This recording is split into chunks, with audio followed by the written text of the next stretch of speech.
বিশ্বের সৌন্দর্যমণ্ডিত দেশগুলোর মধ্যে সপ্তম স্থান অধিকার করে আছে মালয়েশিয়া। তো চলেন আজকের ভিডিওতে আপনাদেরকে নিয়ে যাব মালয়েশিয়ার অনেক সুন্দর একটা জায়গা, সেটা হচ্ছে ক্যামেরুন হাইল্যান্ডে। ক্যামেরুন হাইল্যান্ড মালয়েশিয়ার পাহাং রাজ্যে অবস্থিত একটা ছোট্ট শহর, যেখানে প্রায় 12 মাসই শীতের আবহাওয়াটা অনুভব করা যায়। ক্যামেরুন হাইল্যান্ড ছাড়াও মালয়েশিয়ার আরো দু একটা জায়গা আছে যেখানে শীতের আবহাওয়াটা অনুভব করা যায়, কিন্তু এই মালয়েশিয়ার ক্যামেরুন হাইল্যান্ডের শীতের আবহাওয়াটা সবসময় প্রায় 12 মাসে স্থায়ীভাবে থাকে। তো চলেন আজকের এই ছোট্ট ভিডিওতে আপনাদেরকে কিছু দিক নির্দেশনা দিব মালয়েশিয়ার ক্যামেরুন হাইল্যান্ডে কিভাবে যাবেন এবং কোথায় গিয়ে নামবেন এবং সুবিধা অসুবিধাগুলো সবকিছু আপনাদের মাঝে আস্তে আস্তে শেয়ার করব। তো এর আগে আমি আপনাদেরকে একটা ভিডিও আপলোড করেছিলাম যে আমি ক্যামেরুন হাইল্যান্ডে পৌঁছাইতে পারি নাই, কারণ অনেক বড় জ্যাম ছিল, কিন্তু আমি সেখানে যাবার পরে কিছু দিক নির্দেশনা নিয়ে আসছি যেগুলো আপনাদের কাজে লাগবে। তো মালয়েশিয়ার কুয়ালালামপুরের টিভিএস বাস স্টপ থেকে আপনারা মাত্র 48 রিঙ্গিত টিকিট কেটে চাইলেই চলে যাইতে পারবেন ক্যামেরুন হাইল্যান্ডে। তো বাসের টিকিট কাটার আগে আপনাদেরকে আর একটা কথা বলে রাখি, যেহেতু মালয়েশিয়ার ভয়ঙ্কর রাস্তাগুলোর মধ্যে অন্যতম একটা রাস্তা হচ্ছে এই ক্যামেরুন হাইল্যান্ডের রাস্তা। সাপের মতো আঁকাবাঁকা এই রাস্তাগুলো বেয়েই আপনাদেরকে যাইতে হবে প্রায় মাটি থেকে 6000 ফুট উচ্চতায়। তো ট্রাভেলের দিক থেকে আমরা অনেকেই আছি যাদের একটু দুর্বলতা থাকে, অনেকেরই বমি হয়। তো আপনারা চাইলে যে কোনো ফার্মেসি থেকে একটা ট্যাবলেট কিনে নেবেন। ট্যাবলেটটার নাম হচ্ছে ট্রাভেল কেয়ার। এই ট্যাবলেটটা নিয়ে আপনারা গাড়িতে উঠবেন, কারণ বমি হওয়ার সম্ভাবনা থাকবে অনেক বেশি। তো কুয়ালালামপুর শহর থেকে প্রায় 4 ঘন্টার রাস্তার দূরত্বের একটা ছোট্ট শহর হচ্ছে এই ক্যামেরুন হাইল্যান্ড। মালয়েশিয়ার মধ্যে যতগুলো সৌন্দর্যমণ্ডিত জায়গা আছে তার মধ্যে সর্বশীর্ষস্থানীয় জায়গা হচ্ছে এই ক্যামেরুন হাইল্যান্ড। মালয়েশিয়ার কুয়ালালামপুর টিভিএস বাস স্টপ থেকে আপনাদের সোজা গিয়ে নামাই দিবে ক্যামেরুন হাইল্যান্ডের তানারাতা বাস স্টপে। এখান থেকে আপনাকে জায়গা নির্বাচন করে বিভিন্ন জায়গায় যেতে হবে। তো যারা ওখানে গিয়ে থাকতে চান কিংবা ওখানে 2 দিন 3 দিনের সফরে যাবেন, তারা চাইলে এই হোটেলগুলো বুকিং দিয়ে সেখানে থাকতে পারবেন।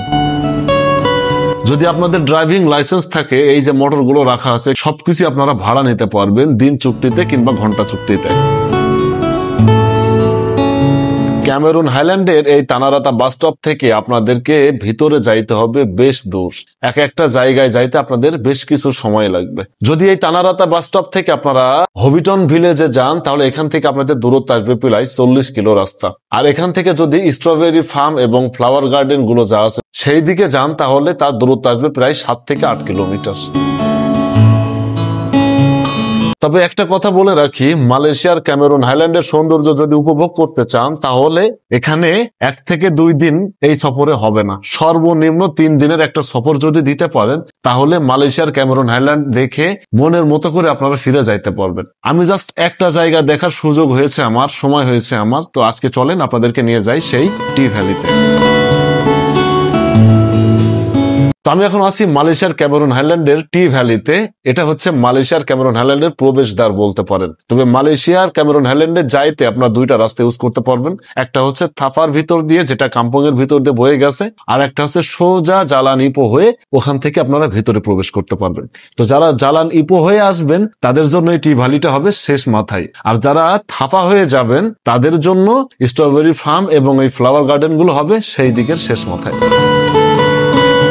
তো মালয়েশিয়ার এত বড় রাজ্যে শুধুমাত্র এই ক্যামেরুন হাইল্যান্ডেই কিন্তু চায়ের চাষ হয়। এখানে প্রতিনিয়ত ফরেনারদের আনাগোনা হয় অনেক বেশি। এটা মাটি থেকে প্রায় 6000 ফুট উচ্চতায় অবস্থিত এই ক্যামেরুন হাইল্যান্ডের একটা চা বাগানের অংশ। চলেন চা বাগানটা ঘুরে দেখি। তো দেখতে পাচ্ছেন এই চা বাগানে প্রায় দর্শনার্থীদের সবসময় ভরা থাকে। ওই দূরে একটা ভিউ পয়েন্ট করে রাখা আছে, যেটা পাহাড়ের অনেক উঁচুতে, যেটা আপনাকে পায়ে হেঁটে উঠতে হবে। এই টি ভ্যালিতে প্রবেশ করতে হলে আপনাদেরকে 4 রিঙ্গিত দিয়ে টিকিট কাটতে হবে। আর এই যে গাড়িগুলো দেখছেন, এই গাড়িগুলো আপনাদেরকে নিয়ে যাবে একেবারে ভিউ পয়েন্টের ওখানে, এবং এই গাড়িগুলোতে উঠতে গেলে আপনাদের আসা যাওয়ার ক্ষেত্রে 20 রিঙ্গিত দিয়ে টিকিট কাটতে হবে। তো চলেন আপনাদেরকে নিয়ে পাহাড়ের চূড়ায় উঠি। তো আছে ক্যামেরুন ভ্যালি টি এর খুব সন্নিকটে, যেটা মানে ভিউ পয়েন্ট। আমরা নেমে আসছি ওই পাহাড়ের উপর থেকে। দেখেন মাত্র 4 রিঙ্গিত টিকিট দিয়ে আমরা পায়ে হেঁটে আসছি। দেন গাড়িগুলো আছে আসা যাওয়া 20 রিঙ্গিত। আপনি যখনই ঢুকবেন সন্ধ্যা 7টার আগে এখান থেকে বেরোইতে হবে আপনাকে। নামছি তো যাই হোক নিচু জায়গায়, নামতে সমস্যা হয়নি, ফেরার সময় কি হয় আল্লাহ পাক ভালো জানে। চলেন বাকিটুকু দেখায়। একটা কথা বলে রাখি আপনাদের, এখানে কিছু কিছু নির্দেশনা আছে দেখবেন। সর্বপ্রথম হচ্ছে আপনি এখানে ড্রোন ফ্লাই করতে পারবেন না। আর যদিও আপনি চুরি করে ড্রোন ফ্লাই করতে যান আর আপনি সেটা কর্তৃপক্ষের কাছে ধরা পড়েন, তাহলে আপনার ড্রোনটাকে কিন্তু আপনি হারাবেন। কারণ আপনি টিকিট কাটার সময় জিজ্ঞাসা করে নেবেন, ওখানে সবাই প্রায় বাঙালিরাই কাজ কাম করে থাকে, ওনারাই বলবে যে ভাই ড্রোন ফ্লাই করলে কিন্তু ড্রোন নিয়ে নিবে। তো আমরা রিস্ক না নিই, আপনি পাহাড়ের উপর থেকে যদি ভিডিও করতে পারেন তাহলে সেটা ড্রোনের থেকে অনেক বেশি সুন্দর হবে। তো এটাই ছিল মালয়েশিয়ার ক্যামেরুন আইল্যান্ডের ছোট্ট একটা গাইডলাইন ভিডিও। ইনশাআল্লাহ ভিডিওটা ভালো লাগলে অবশ্যই শেয়ার করে দিবেন। আমি পরবর্তীতে যদি লম্বা কোনো ছুটি পাই অবশ্যই আবার এই ক্যামেরুন আইল্যান্ডে আমি আসবো এবং পুরো গাইডলাইনের একটা ভিডিও করে দিব আপনাদেরকে ইনশাআল্লাহ।